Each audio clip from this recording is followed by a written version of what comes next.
Hey guys, this week on Bear Archery's Hunting 101 podcast, I'm excited. I am joined by one of my very favorite people that you could ever possibly have on the line. That's Mr. Fred Eichler. Fred is a phenomenal guy. He's fun to talk to. Obviously, a wealth of knowledge to pull from.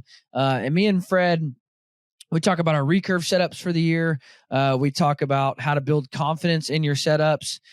We talk about different hunts coming up and different things we've got coming up and things we're excited about. It's just always a fun conversation to have with Fred. This episode is brought to you by our good friends over at Blocker Outdoors. I always rave about ScentLock. Blocker is also owned by Nexus. And with turkey season coming up, I am pulling out all of my Blocker. Blocker is... They've got everything you would ever need for turkey hunting and for hunting out west. Fred is a big Blocker guy, and I have come to absolutely love it, especially in the turkey woods. They just came out with a new line of turkey gear. So, guys, I would highly encourage you, if you're gearing up for turkey season, you have to go check out Blocker Outdoors. But, guys, thanks for tuning in. I can promise you it's going to be a fun episode.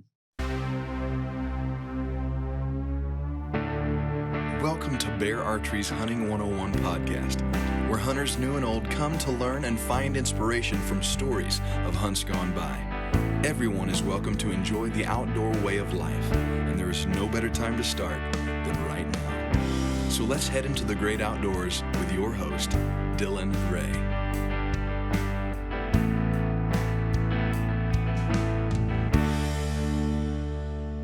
I'm very picky about the nonprofits that I will support. I look into them a lot. I don't just jump in and support anybody that says we're a nonprofit. I met a friend of mine. His name is Jim Mesh, and he runs a memorial fund, a scholarship in his brother's name, the John V. Mesh Memorial Scholarship. And what they do, they have a passion for getting kids involved in outdoors. So they host these events around the country to get kids introduced to hunting, but also to raise money for their scholarship fund, which is the John V. Mesh Scholarship. And what that is that's a scholarship that if any student is going into a field of conservation study, they can apply for this scholarship. And it's a substantial scholarship. That's another thing. If they say we're a nonprofit and we do all this and then they give, $1,000 scholarship, then you're like, well, where does the rest of the money go? But they give a very substantial scholarship to a student every year looking to go into a conservation field of study. So guys, maybe you are a student and you're studying some field of conservation. I would encourage you to apply for the John V. Mesh Memorial Scholarship. But also, I would encourage you, everybody, to support this nonprofit scholarship fund, whether it's through a one-time donation, a monthly donation, or attending one of their events, or buying one of the things they have on auction at these events. Support a company that's supporting our rights as hunters by furthering our conservation efforts by supporting students who are going into a conservation field of study. Guys, go check out the John V. Mesh Memorial Scholarship at johnvmesh.org. All right, Fred. Well, man, you just got back from Greenland, correct? Yeah, it was pretty awesome. I'm also an avid waterfowl guy. I love it. I like it all, but some of my best times have actually been using my recurve to shoot quail, pheasants out of the air, goose out of the air, and things like that. But on this trip to Greenland, we were actually after some very unique ducks and didn't take the bow, but took the shotgun. And it was king eiders and common eiders and old squaws and just some really cool sea ducks that were up there. So it was pretty awesome. Man, I have oftentimes said that waterfowl hunters are they've got a couple wires crossed. They're wired a bit different. And then if you take somebody and they waterfowl hunt with a bow, that person's just a maniac. Like that. Yeah. Just not right in the head. I agree. Yeah. Even turkeys, man, it cracks me up. Turkey season's about to start. And I'm sure like you, I'm getting ready for turkey season. There's turkeys running all over. And, I pretty excited about that. I'm getting to try out a prototype Cabela's turkey chair. And, I just got all kinds of fun stuff going. I'm going to do some hunting down in Florida and Georgia and Colorado and chasing some turkeys around some different places. And that's, to me, most people think of turkeys, they start grabbing their shotguns and, figuring out what shot they're going to use and patterning their guns. And, I'm out there shooting my bear recurve and, checking out my arrow flight and, practicing shooting from a chair or from a blind and, getting my decoys ready to roll and putting feathers my Montana decoy, it's fun. It's fun getting ready and calling and, practicing with your diaphragms or your box or your slate. Just a good time of year, man. Speaking of your recurve, I want to jump into this. So we did a podcast right when the bow came out, all about the bow, talking about, the release of the bow and all the details of the bow and kind of how you and the guys at Bear came up with this bow. That was before I actually had mine. I had shot one, but that was before I had mine. And Bear, when I did my video for the bow, talking about my thoughts, all I said was, good job, Bear, and good job, Fred, because it's a shooter. Now that I actually have my bow, let me just go into a little more detail. It is by far. I love it, man. I'm getting all kinds of. I'm getting cool emails and I get. Share why. Oh, I'm just excited to hear what you have to say. I've had so much fun getting emails and texts and stuff from people all over the country that as they're getting this bow in their hand. But please tell me from firsthand what your experience is. By far, The best, the easiest bow that I've ever tuned in my entire life. Yes.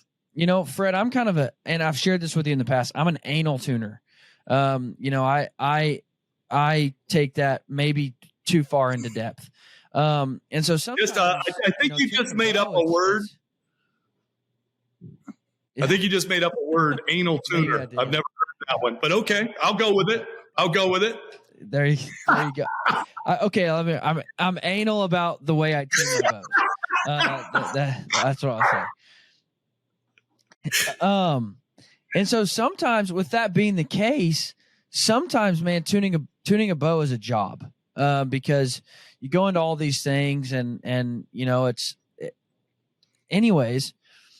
And so I set out to tune this bow, and I'm like, hey, let's throw on some tunes. Let's get some coffee brew and let's go out and tune a bow. And within 5 shots, this thing was shooting bullet holes through paper. And I was just like, well, this never happens. Like, this is just, I don't know if it's just because the bow's so easy to shoot. I don't know if it's because it, I don't know. But the bow tuned in about 5 shots shooting bullet holes. And that just never happens for me. I love it. Which, there's so many things that I think help that bow, that help that bow be so easy to tune. And, a lot of it's not rocket scientists, or science. A lot of it's, shortening the shelf up so you have less feather, you have less feather contact. A lot of people with those big wide shelves, which was common, especially back in the day. And sadly, I still see it on recurves today. But, being able to get the feathers out without that feather contacting that rest and kicking it up, same thing on the, same. So not only is a thin shelf important because that, one of the hen feathers, depending on how you turn, a cock feather isn't hitting the side or on the top of that shelf. Same thing with the beveled shelf. You have a lot less surface area, a lot less contact of the arrow on that shelf as well. So that also reduces feather kick coming off of there, as well as arrow drag. You know what I mean? You're just, the least amount of contact you can have on that arrow, the better. And that's why if you look at even compounds, that's one of the reasons the drop-aways became so popular. And the drop-aways became popular on compounds because it was just less contact on the actual arrow itself. So, by taking that over and taking that same concept and putting it to recurves, especially with the different size shelf adjustments that we have there, man, it just made that bow, which, Bear's come up with a good bow forever, but just some of the small changes that we made on that shelf, and then the side plate adjustment, I think those 3 combinations make a huge difference for what you found and what so many other people are finding is that it's a really easy bow to tune now. And like you said, it's a lot of times it's work. You get a bow and you're like, okay, time for me to start tuning my bow. And let's have a whole pile of arrows and let's have a pile of different point weights and let's How many times am I going to have to put a new piece of butcher paper up to adjust this? And, you know, being able to make it a simple process is great. 100%. And I was so incredibly pleased with just the tune of the bow. I did want to walk through your setup and my setup on the Eichler Signature Series. Your arrow setup, arrow weight, broadhead setup, kind of how that fell into place for you. First off, where'd that bow brace height wise tune for you at? So for me, it's 8.5. Okay. I'm you're at 7 3/4. Okay.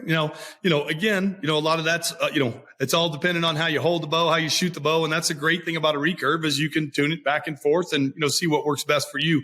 But at 8.5, mine's quietest, seems to shoot the best and everything works great. On arrow weight, it's funny because I think a lot of things I think we've learned a lot about traditional archery from back in the day.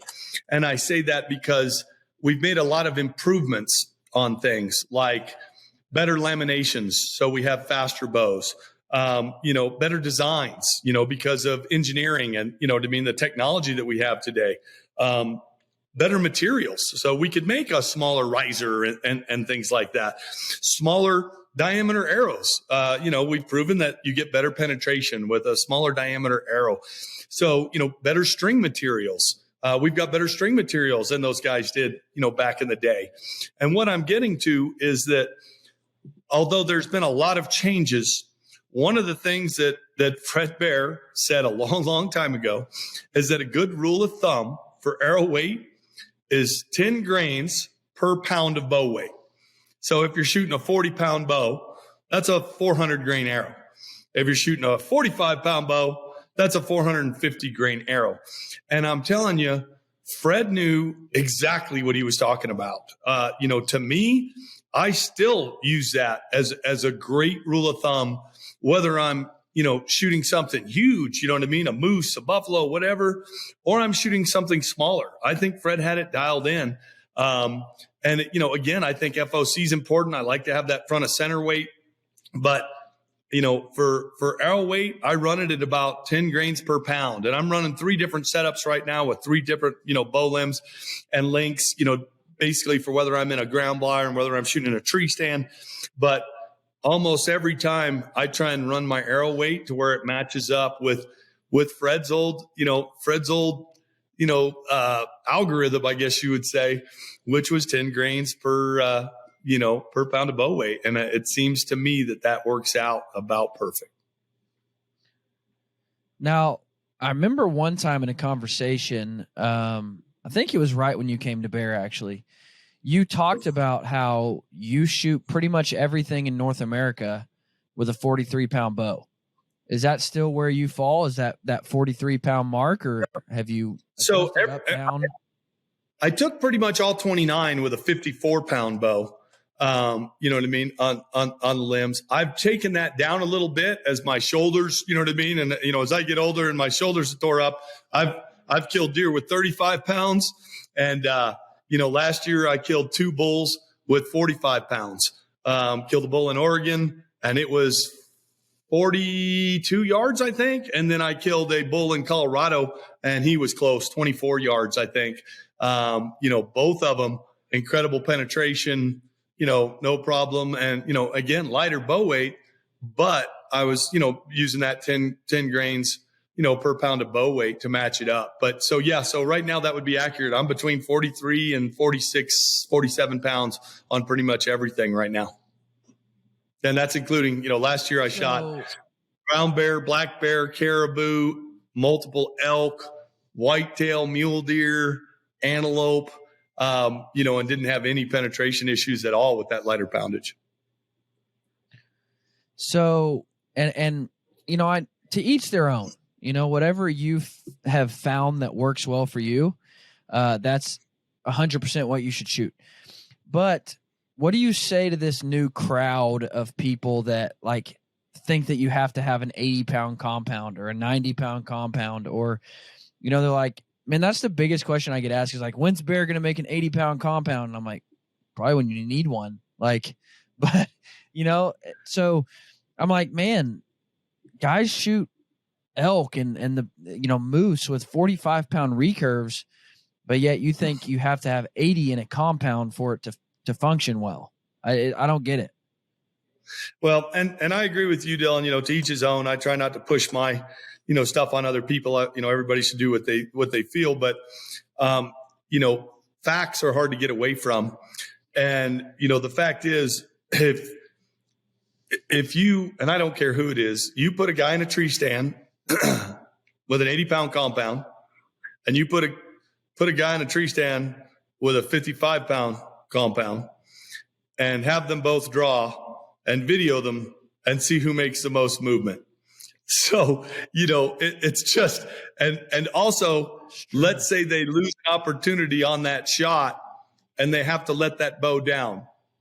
Video them letting those bows down and tell me who has the most movement. So, a lot of times to me, I look at things from a hunting perspective. I'm a hunter. I identify as a hunter. That's what I do most of the time. All my practice, any shoots that I do are a practice for hunting. And for me, it makes perfect sense, even with a recurve, if I've got light enough poundage, just because I can draw heavier, if I've got a light enough recurve where I can come back and I can anchor and hold it for 5 seconds, that beats the heck out of a recurve that if I don't let it go, as soon as I get back, I start shaking all over the place. Well, that gives me a huge advantage, because if I need to wait a second for that leg to slide forward or for that animal to turn a little bit, I'm not having to let down and redraw and re-anchor. So there are so many advantages to a lighter bow in a hunting situation, as long as you have enough bow and enough kinetic energy for the job, that I wouldn't even begin to belabor the point with somebody that believes that 80 pounds is better or a heavier recurve is better, because they either, in most cases, probably don't have the experience hunting. If they did, they would see the advantage of a lighter setup. Now, unless that's just some behemoth of a guy that 100 pounds to him, is nothing, so he drops down to 80 pounds because that's super light and easy. But I've watched a lot of people, having worked in multiple archery shops and having watched a lot of people hunt and having guided hunters for 30 years. I've watched a lot of mistakes. I've watched a lot of animals get spooked. I've watched a lot of misses, and those heavier bows, especially in awkward positions, you start watching guys shake or not be able to draw, or they're cold, or they finally get the bow back and it's a lot of movement. Whereas a guy that's got a lighter weight could just pull back slowly with a compound or a recurve. And then if they miss a shot opportunity, to watch that guy with that heavy bow, just try and come down, man, elk have spooked, because I've had guys with too heavy of bows trying to let down, where if a guy with a lot lighter bow, man, he could let it down a lot smoother with a lot less movement. And, a lot of times we were able to call that elk back in, or maybe get another shot or redraw on that animal. So, to your point, I guess, right. Yeah, to each his own, but I would definitely say there are way more advantages to a lighter bow. And again, the point of the question wasn't to bash. I mean, again, if 80 pounds makes you more confident, by all means, shoot 80 pounds. If you are confident in your setup and that's what you shoot well, then by all means, that's what you should shoot. Which it brings me into my next kind of point about confidence. I put out a video building my arrows for the Eichler Signature Series, and I was spinning them to find out which end had wobble, and I was cutting them from that end, and I was squaring each end. And somebody said, "Dude, you're shooting a recurve. You'll never shoot the difference. Like, you'll never shoot well enough to straighten an arrow out and square them all off, and you're never going to shoot good enough to notice that difference." And I'm like, you know what? You're right. But what if I do? Like, what if something happens, and what if I release an arrow just the wrong way to where that wobble is magnified, or to where, the arrow being 0.00 1 inch less straight than it could have been? What if I shoot in the exact way to where that's magnified? Or what if I don't have confidence in my arrow because I didn't do these things? Why wouldn't I do that? Why wouldn't I want the straightest arrow that I could possibly have? Like, why wouldn't I want the best built arrow that I could possibly have so that I have the most confidence in my bow setup? And so that, you're right, I'm never going to shoot the difference. Like, I'll never even shoot the difference between a .006 and a .001. However, do you mean to tell me that that's going to hurt my shooting? Or is there any way that could possibly make me a worse shot, or could it only make me a better shot? And so, I do those things not because if I don't, then I'm going to notice some horrible breakdown in my shot. And however, it's never going to hurt my shot. It's never going to make me a worse shot, but it can definitely make me a better shot. And it can definitely give me more confidence in my shot. It can definitely make that bow easier to tune, because of, discrepancies between arrows. And, so that's just, build confidence in your setup, and whatever that looks like for you. If that's an 80-pound compound, so be it. If that's, knock tuning every arrow for a recurve, that, yeah, you're right, I'm never going to shoot the difference, but I still want to know that each arrow I pick up is perfectly set up. That's how I build confidence in my setup. That's what I do.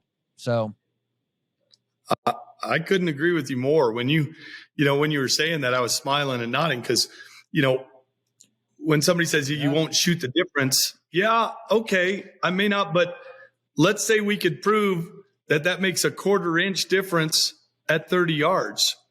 How many times has a 1/4 inch difference made the difference between catching lungs or catching a major vein or artery? I agree with you. I think any tiny little thing I can do to not only help my mental state of I've done everything I can do to, have the most accurate setup I can, but especially with whether it's arrows or broadheads or string, whatever that is. Yeah.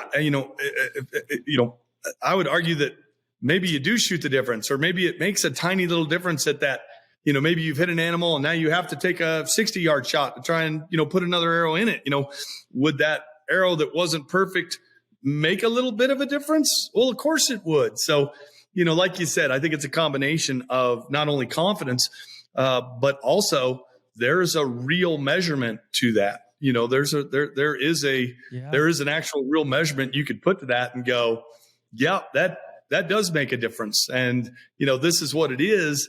And yeah, maybe there's an argument to where I'm not a good enough shot to make it glaring or obvious, but that's kind of like shooting a rifle to me and going, a 2-inch group at 100 yards is good enough. You know what I mean? Yeah, it's okay. But would you rather have that under an inch if you could do a couple little things? So, I'm with you. I apply everything, especially when it comes to shooting anything. I think it's kind of the hunter's responsibility too, to try and take out as many variables as you can take out, because if you leave one variable, which is maybe, an arrow that's not cut perfectly straight, or something that's got an imperfection in it, and maybe that only makes a 1% difference. And then you go, okay, but then I'm going to put an arrow, a broadhead on there that's a little bent, or it's not as expensive as another broadhead that might be, that might fly a little truer. And that makes a 1% difference. Oh, and my feathers, I'm missing half a feather, and that may only make a 1% difference. It doesn't take too long before you've reduced your chances of harvesting an animal by 5 or 10% by ignoring a lot of those tiny little things. That's right. And that's what, I do want to make note too. Like, I don't want you to listen to this and think, oh, well, I can only afford the .006 arrows, but Dylan and Fred are saying I have to buy the .001. That's not what I'm saying either. Because, for a long time, I told people you're wasting your money to get .001 because I can take .006 and straighten it up, by cutting from whatever end has a wobble in it. And so whatever arrow that you can afford is what you should shoot. I'm just talking about making the most out of that arrow setup. So if you go with a .006, that's great. That's fine. But again, put it on a spinner and find which side has the wobble in it and cut from that side, and you'll end up with the straightest arrow possible. which will make you the best shot possible. So that's not the point I wanted to make in that comment, was that you have to buy 0.001, which, by the way, again, kudos to Fred Eichler and Easton on the new Carbon Legacies. They fly phenomenal as well. Yeah, we're pretty excited about that shaft. It's a good looking shaft too. It's I've been really tickled. Oh my gosh, yes. Oh my gosh. The only thing I could say to Gary, I ran into him at ATA, and the only thing I could say to him was, dude, they perform as good as they look. Like, they look sexy right out of the box. And then they shoot sexy right out of the box. Like, that's just all you can say about them. They fly really good, and they look phenomenal. They do. They really do. And they've got some neat barring, and they've got some neat offerings out there for, already fletched. But you can also go and, I think you can get them from Three Rivers too, bare shaft, or Three Rivers can fletch you up some too. Yep. So, there's, or for guys that like to fletch their own, there's all kinds of opportunities. And, there's a bunch of really neat traditional places out there, Lancasters. I mean, there's a bunch of places out there that you can get, different arrows and different stuff from. But it's nice to have that option too, if you want to get them fletched up and ready to go. For guys that don't have time or don't want to mess with it, it's nice to know that that's an option available as well. I did maybe just spend a little too much money at Three Rivers. I'm just going to go ahead and add it. That's easy to do, man. That is easy to do. But no, I wanted to try some new broadheads. I wanted to switch it up and try something new. And I ordered some vanes. I actually run the trad vanes on all my recurve setups. So I ordered some new vanes to fletch some arrows up with. I did notice, however, Easton doesn't offer your tried and true pink feathers on that arrow, which they should. It's your arrow. Yeah, I'm telling you, there's something about that pink. I'm telling you. Plus, it matches my underwear, so it's that confidence thing. Yeah, there you go. There you go. Guys, I oftentimes say that I always have a binocular harness on my chest. What good is a binocular harness without a good set of binoculars? I am a sucker for fine Japanese glass. I love good optics. I love spending time behind it. It's just fun. It's fun to go out and look at stuff, but also good optics make spotting and looking through them a whole lot more enjoyable. KOA Optics does it, and does it better than anyone else, in my opinion. They have some of the finest Japanese glass on planet Earth. It's all I've used for the past, 8 years or so. This right here, the KOA 55, is one of the best products ever made in the history of the universe. It is the smallest, most compact scope you can get, but it still offers phenomenal glass. It's really hard to find a spotter that is this small, this light, this compact. You can throw it in your backpack. You can leave it in your truck. It's so small and so compact, but it still offers phenomenal glass. This is one of my favorite products ever. Guys, if you're in the market for new optics, I would highly encourage you to check out KOA Optics, because they are, in my opinion, the best glass that you can buy. Go check them out. I did want to ask you, do you ever run any kind of because the first thing that somebody mentioned about the bow was no grip option. On the mag riser, you had the rubber grip that you could, take off or put on. I know you took that grip off that bow because you like the thin metal grip. Was that ever kind of a point of discussion with the Eichler bow on a grip or grip material or anything like that? So, it was, and that, again, I like a bow that you control, a smaller grip. And again, you can't make people happy all the time. It doesn't matter what you do. The majority of people, vast majority, love it with no grip. Like the fact that you can control it better and sits in your hand better. You know what I mean? You don't have it fishing around. There are some people that, they were like, man, if it's really cold, I want a grip. My point is, if it's really cold, I've got a glove on. You know what I mean? If it's really cold, I'm probably not bare-handing a plastic grip anyways. So I'm going to be wearing a glove.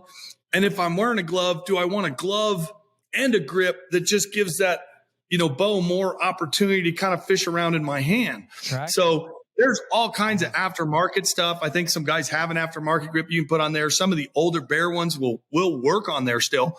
But there's guys that are putting, I've seen some guys put beaver tail.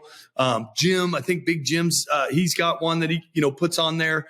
So I've seen guys wrap it. You know what I mean? If some guys want a little bit of wrap, they can wrap it. But like I said, my thing is when the weather's warm, you don't need anything.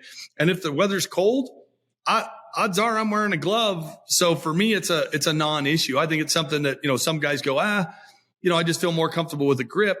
And there's certainly options available out there. And we may even have an opportunity from Bear with something on that later. But right now there's some aftermarket stuff guys can do, or they can wrap it themselves. But, again, just to reiterate, if it's warm, you don't need a grip. If it's cold, when I'm wearing a glove and I have a grip on, it just doesn't make that bow seat as well to me. So I designed the bow for me to be the perfect hunting situation bow, but people like to tweak things all the time. So more power to them. I say tweak it to make it work best, for you.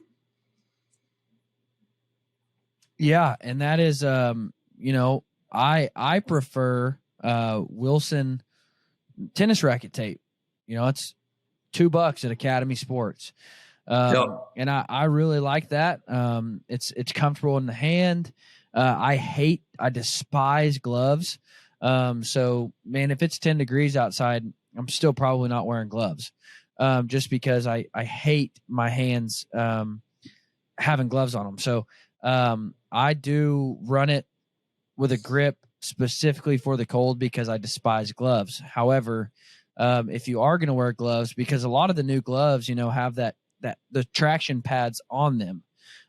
So if you're running the Wilson tape and you try to use the gloves with the traction pads, dude, all of a sudden you've opened up a world of hurt for tweaking that bow in your hand. That's because you've got a grippy tape and a grippy palm on your hand. You have opened up a world of hurt for tweaking that bow. Arrow's going to go sideways on you. Yeah, 100%. So if you are going to use a glove, I certainly wouldn't wrap it with the grip tape on it. So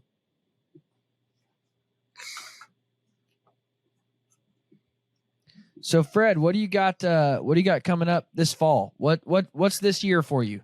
You got any big hunts booked? Man, all kinds of stuff. Like a lot of people, I put in for a ton of tags, and I'm waiting to see what I drew. Put in for tags in 20 some states. So, I'll see how that pans out for me. As usual, I've got a bunch of tags here in Colorado as well that, I should draw.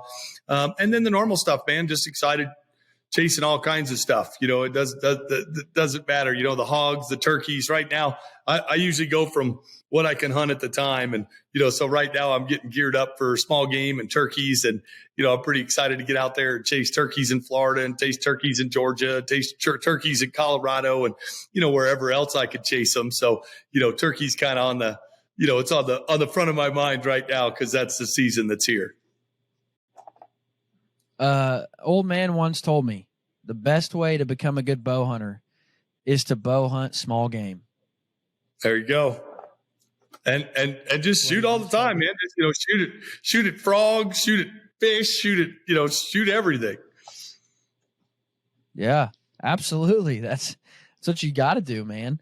I did want to your son. I don't know if this is public information yet. But your son shot a buffalo yesterday, didn't he? Yeah, that was pretty cool. He did. He used a handgun, but it was fun. Our herd's getting a little big and we need to trim a few down, and that meat is absolutely amazing. And so that was pretty dang cool. We went out and he made a great shot. Took it right in the heart, and he's he shoots a little everything. Trent's harvested animals with bows and pistols and rifles and ARs and a little bit of all of it. But, that was a pretty fun one. So it's all, like I said, I enjoy it all, and just all the experiences are fun, and, some of that wild meat. And if you haven't eaten buffalo, man, there's a reason it's so dang expensive in the store. It's pretty dang tasty. Yeah. Now, do you do any do you shoot a compound at all anymore? Is that ever something you grab and do? It's pretty rare. It's pretty rare. I don't have a problem with compounds at all. But if I shoot one, it's usually because, I've hurt a shoulder or, I'm pitching hay and, a shoulder hurts a little bit. But yeah, 95% of everything I do is with the recurve, just because that's what I enjoy the most. And I don't have a problem shooting anything. I mean, I enjoy it all, but yeah, the recurve's the go-to. So I don't think I'm just trying to think.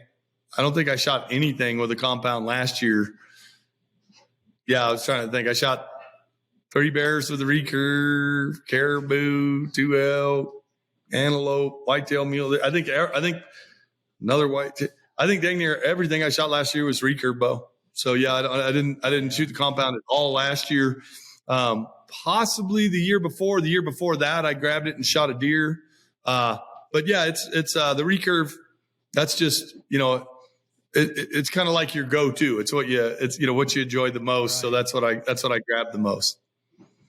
Now, if I remember correctly, I actually remember you saying one time, that when you want to challenge, you pick up a compound. Oh yeah, it's a lot tougher, I think, in a lot of ways. It can be easier on your shoulder.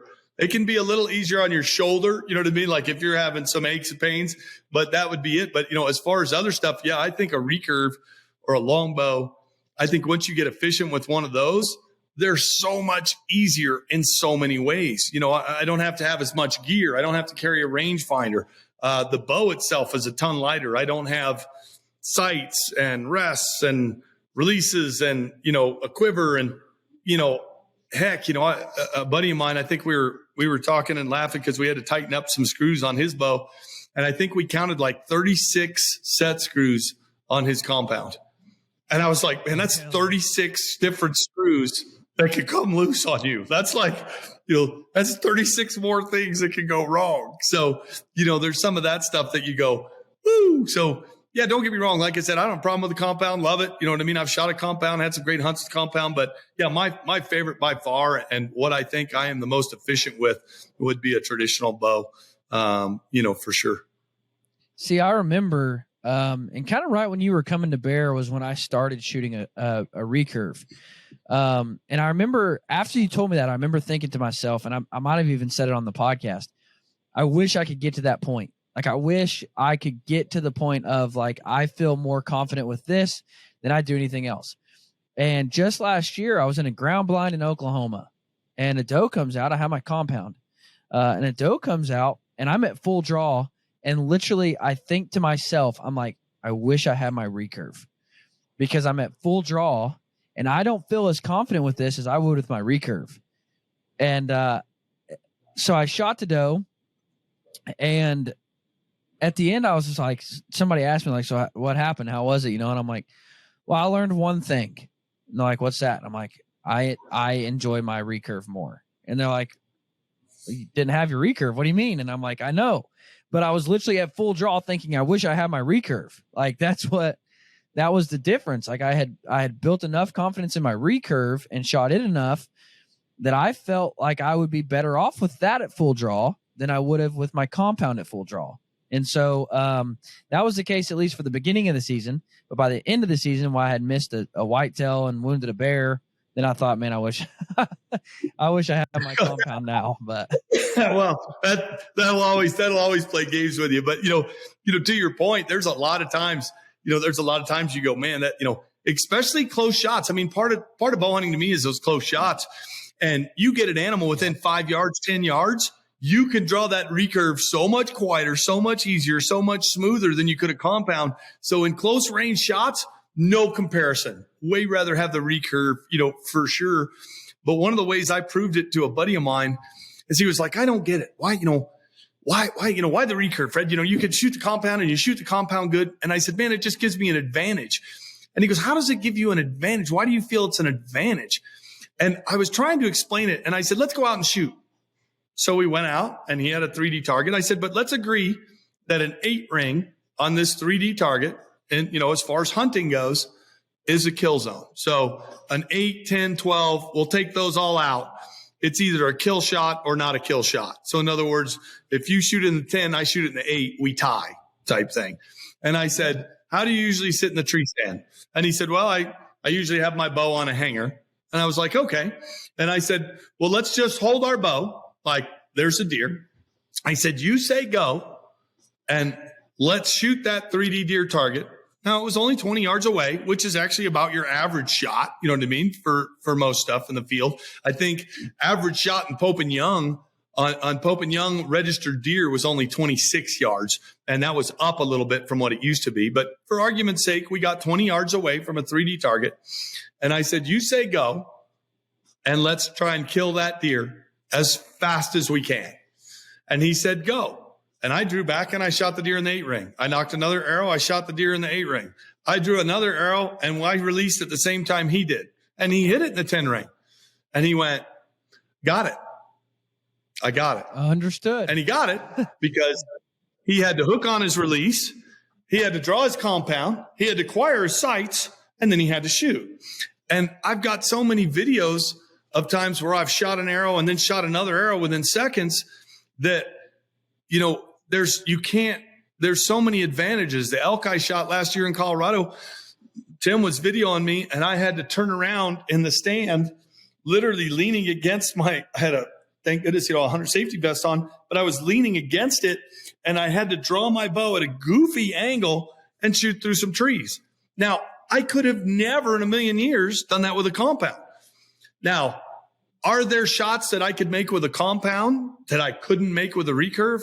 Of course. If there's a bull standing out there at 60 yards, you know what I mean, and I've got a little tiny, gap or whatever, would I be more efficient with a rangefinder where I range it and know it's exactly 62 yards or whatever it is, with pins, a level, a peep sight, draw back, anchor, and squeeze that shot off? 100%. In that scenario, for that type of a shot, the compound would be the more efficient weapon.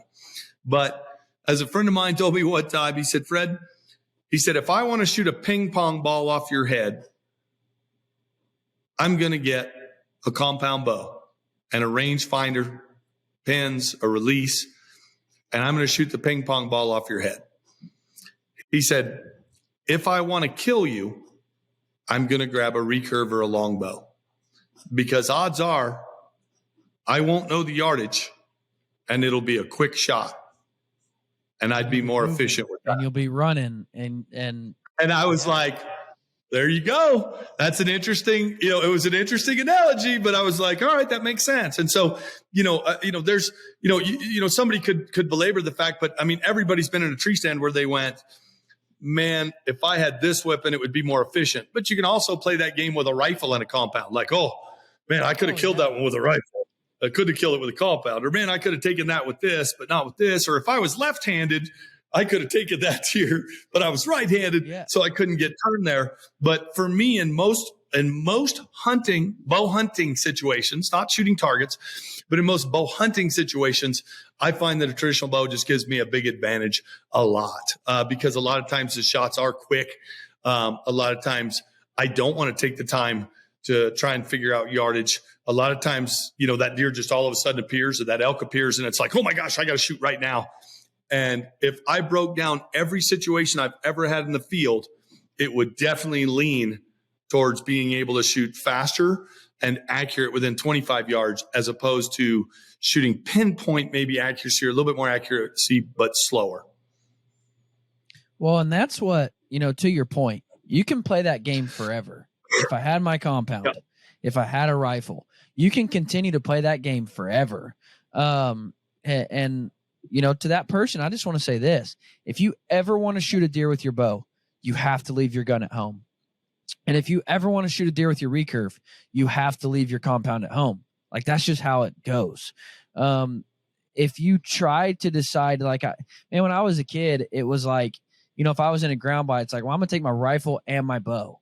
That way, if they're at 200 yards, I can shoot them with my rifle.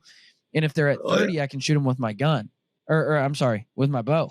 Well, what happens is you see the deer at 200, you shoot it with your rifle. You don't let it get to 30. You don't let it get to 20. And so, as long as I had that rifle with me, I was not going to shoot a deer with my bow. And the same is true. Like, I've heard of guys say, well, I'll take my compound and my recurve. And that way I'm like, but if that's the case, if that's how you want to play this game, you're going to shoot the deer when you see him at 43 yards, stepping out of the bean field with your compound, rather than trying to grunt at him or trying to wait him out and trying to get him to 20 yards and shoot him with your recurve. So you can always play that game of like what ifs. Well, what if I had a bazooka? Well, yeah, I could have shot the deer a lot easier. Like, yeah, I mean, you can always continue to play that. But I also, I told that same kind of scenario to somebody. If I want to shoot an aspirin at 100, I'm going to use my compound. If I want to kill you, I'm going to use my recurve. And they said, so you mean to tell me that in a zombie apocalypse, you're grabbing your recurve instead of a compound? I said, no, stupid. I said, in a zombie apocalypse, I'm grabbing my AR. Like, well, yeah, there you go. But if you only had the compounded recurve for sure. Yeah. Nice. Absolutely. Nice. No, I like this zombie apocalypse. Yeah. I wanted like to that ask scenario because I get that question a lot. Like, Dylan, are you traditional only? And I'm like, no, absolutely not. I'll shoot anything. Like, when I go home for the holidays and I'm hunting with my dad, I'll shoot a rifle. I don't care. If I'm going on a hunt, I'll take a compound or a recurve, whatever I'm feeling that day. The point of me beginning to shoot a recurve was not so that I can be traditional only, but so that I'm more well-rounded as an archer. And that's what I just think the whole hunting community should try to focus on, is being more well-rounded as a sportsman. So if you're a rifle hunter, try bow hunting for a season just to become a more well-rounded sportsman. If you're a compound hunter, try shooting a recurve for a year just to become a more well-rounded archer. We don't have to be so single track minded. We don't have to be so, well, I'm a waterfowl hunter. Well, that's great, but I think you should try deer hunting for a season just so you broaden your horizon, so you become more well-rounded. If you're a deer hunter, try going on a bear hunt. Just to become a little more well-rounded, a little more versatile. That's always my goal, at least. I agree. I think that's good, sound advice. But Fred, it was a heartbreak. I was in Idaho, and I had a bear come out to 13 yards, and I was just like, oh, chip shot, baby. That's what I'm talking about. Shot him with my recurve, got a pass through. I honestly thought the bear was going to die. He ran, 80 yards and paused for a good few seconds. And I honestly thought, man, he's going to drop right there. And he kept running off, and I'm like, dang it. He's still dead. Like, I just know he's dead. I did shoot a bit high. But the worst part of it was, Fred, I hit right where I wanted to hit. Like, I hit right where I was aiming. I just overcompensated for the height of the tree stand and for the angle of the shot, thinking I needed to shoot a little bit higher on the body so it would come out. And then, I saw it come out about mid body. So my guess is I probably clipped top side of back lung. But we just never found the bear. And, I was so excited. It would have been my first bear with a recurve, which was kind of the goal I'd set for myself. I had shot a deer with my recurve, but I thought it would be really cool to shoot a bear with my recurve in the mountains. And so that was my next kind of goal. And it didn't happen last year, so hopefully it'll happen this year. Well, I hope it happens for you this year, buddy. So walk me through, you landed at 8.5 on your brace height. When you are doing this, and guys, if you want to know how Fred sets up his recurves, we actually did a traditional 101 series not too long ago. And we covered everything from figuring out which bow to buy, to setting up that bow, to tuning that bow, to shot methods, to, everything. So, jump back and you can find that traditional 101 series. And we've got Fred, we've got Tom Klum, we've got, Chris Perino, we've got Aaron Schneider. We just have a whole list of traditional archers teaching you everything about traditional archery. But I did want to ask you, because I just went through the process, where do you start your brace height to figure out up or down? Where do you start that game at?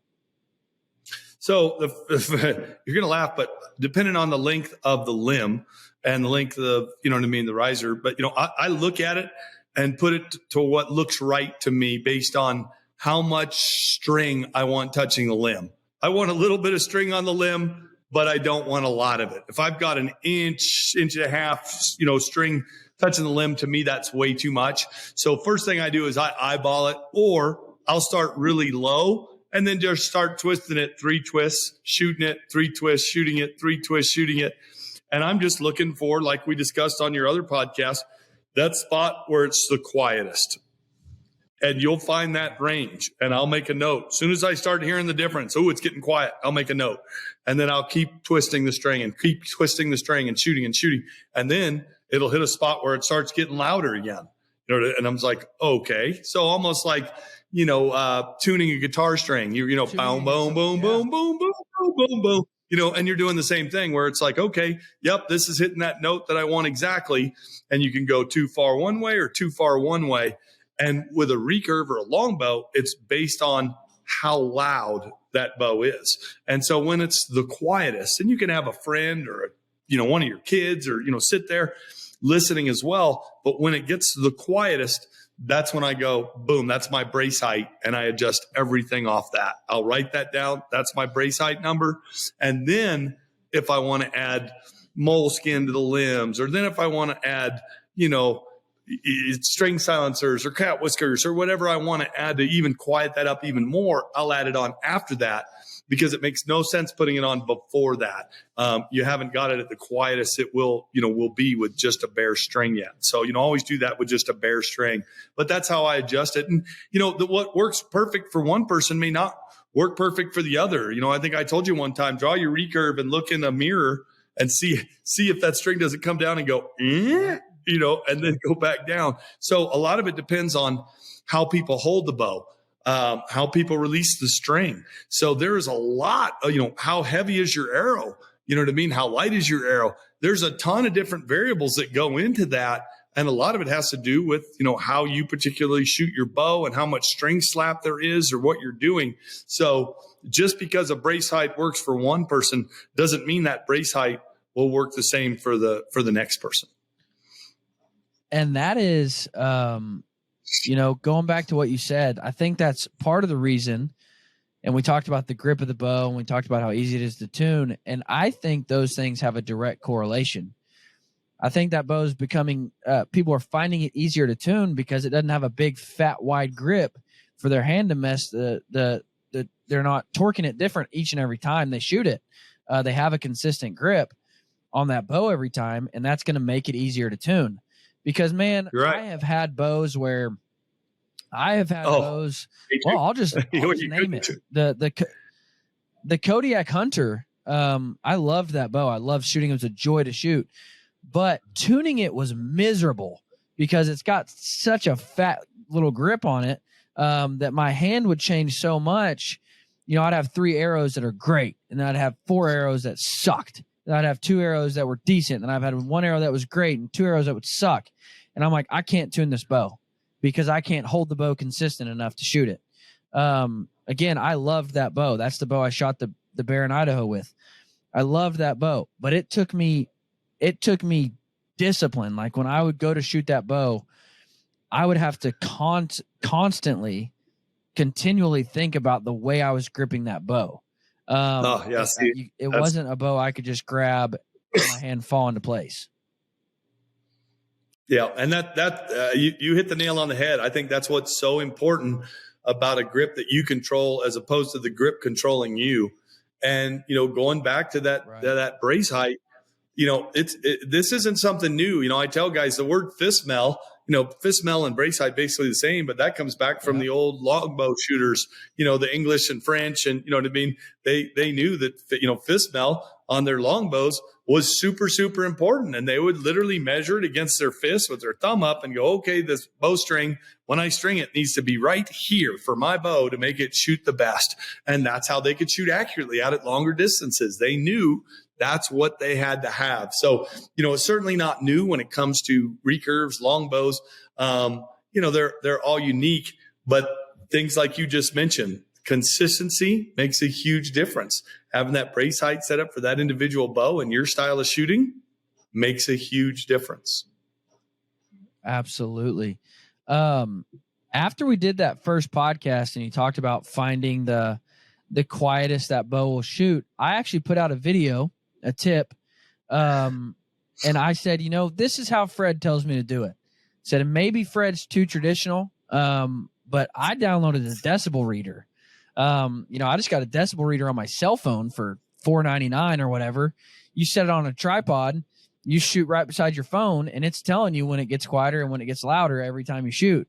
So that was my taking Fred's traditional tip and putting a little bit of technology to it. Download a decibel reader.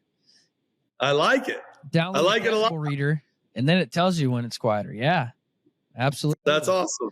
Awesome. I got one more question for you. The other day, all right, I'm ready. Me, why do you put a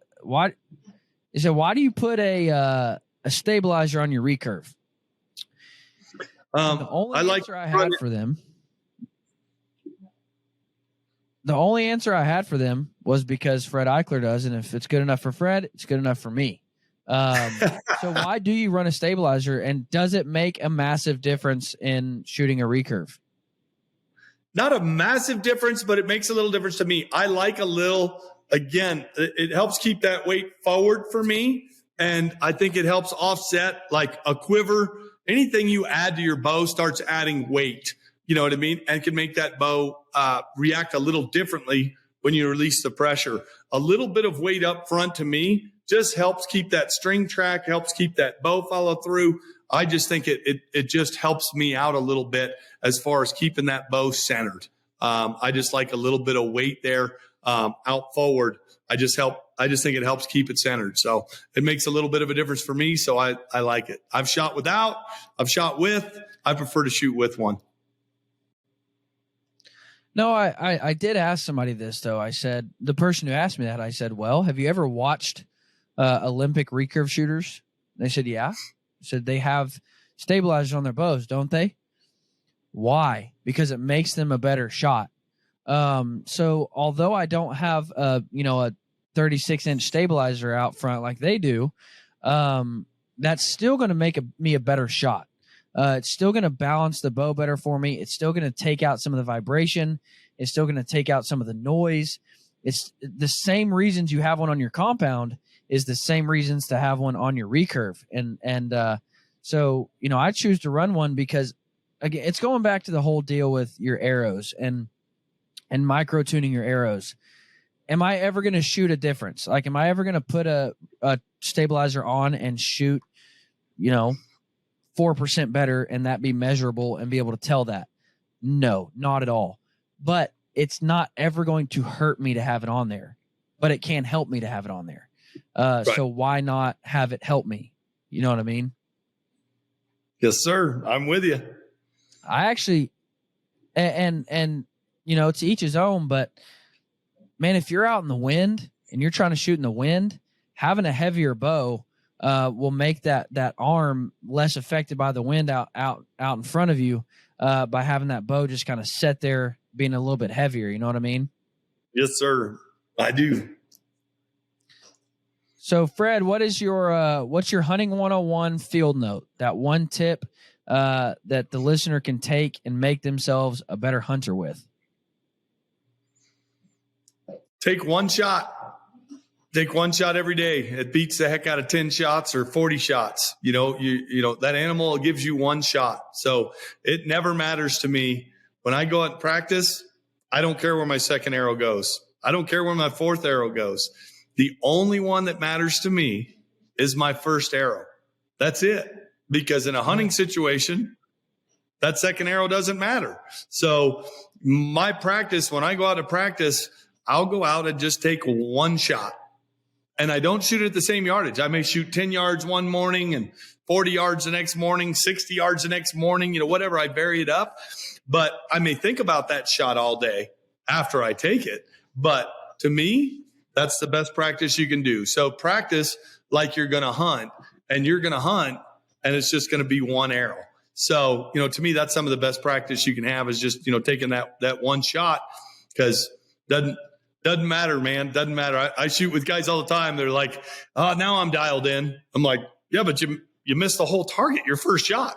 Yeah, but now I'm dialed in. Well, that doesn't matter, man. You missed that elk, you missed that deer, you missed that bear, you missed that whatever. So, to me, that first shot's the only one that matters.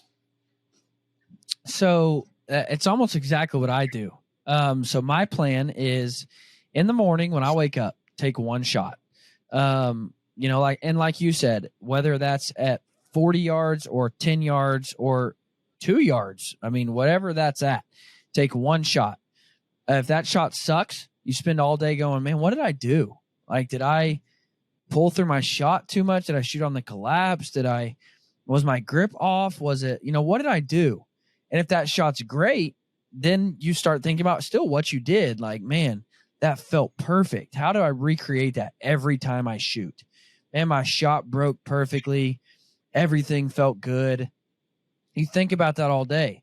And then I go out in the evenings and I shoot for reps. So if I, if that morning was a great shot and I've spent all day long thinking about how good that shot felt, then that evening I'm trying to recreate the shot over and over and over again. If that shot was bad in the morning and I'm thinking, man, did I drop my bow arm? Did I shoot on the collapse? Well, now in the evening is my practice time to try and fix those things that I did wrong. So that's almost exactly what I do. So I think that's a phenomenal tip.